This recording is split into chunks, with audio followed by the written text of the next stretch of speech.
பிப்ரவரி பிரதமர் 11th அன்னைக்கு இந்த வருஷத்தில் ஈரான் பாகாலின் சிலையை அசாதி ஸ்கொயரில் வச்சு ஒரு அனிவர்சரி ரேலியில் எரிச்சாங்க.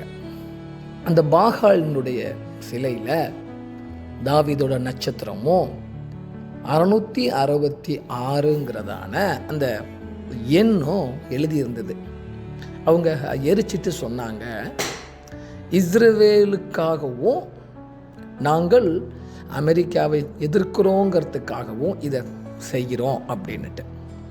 பாகால் சிலையை ஏன் எரிக்கணும் அப்படின்னா, இஸ்ரவேலுடைய ஆராதனையில் முக்கியமான வழிபாடு யாவே தெய்வத்தை வழிபடுகிறார்கள். பிதாவாகிய கடவுளை அவர்கள் வழிபடுகிறார்கள்.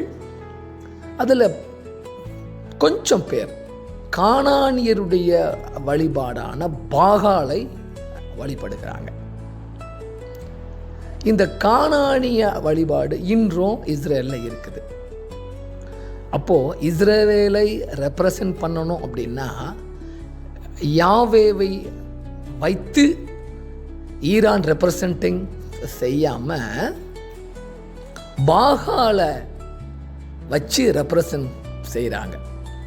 இது ஆளுகையில் உள்ள இஸ்ரேலுக்கு ஒரு மிகப்பெரிய அவமானமாக நினச்சியே தான் இந்த எபிக் ஃபியூரி அப்படிங்கிறதான ஆப்ரேஷனை, இந்த பாகால் எரிப்பு சம்பவம் நடந்து ஒரு 15 டேஸ்க்கு அப்புறமா தான் இஸ்ரேலும் அமெரிக்காவும் இணைந்து தாக்குதலில் அவங்க குதிக்கிறாங்க.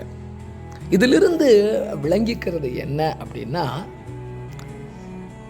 பாகால் ஆராதனை, இந்த பாகால் ஆராதனை எலியாவினுடைய நாட்களில் உண்மையான தெய்வம் யாவேவா இல்லை பாகாலா அப்படின்னு சொல்லி வந்தப்போ வானத்திலிருந்து அக்கினியை தருகிறது தான், அனுப்புகிறது தான் உண்மையான கடவுள் அப்படிங்கிறத யாவே சர்வ வல்லமையுள்ள தெய்வம் அவர் நிரூபித்தார்.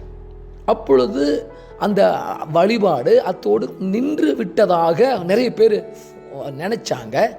ஆனால் அது இன்றும் தோத்து போன அந்த பாகால் இன்றும் ஒரு ஜன கூட்டத்தை இஸ்ரேலில் ஆளுகை செய்கிறது அப்படிங்கிறத விளங்கி கொள்ள முடிகிறது. ஸோ இது எபிக் ஃபியூரி அப்படிங்கிறதான இந்த ஆப்ரேஷன் வழிபாட்டு சம்பந்தப்பட்ட விஷயங்களிலிருந்து தான் ஆரம்பிக்கிறது என்பதை நாம் விளங்கி கொள்ள வேண்டும்.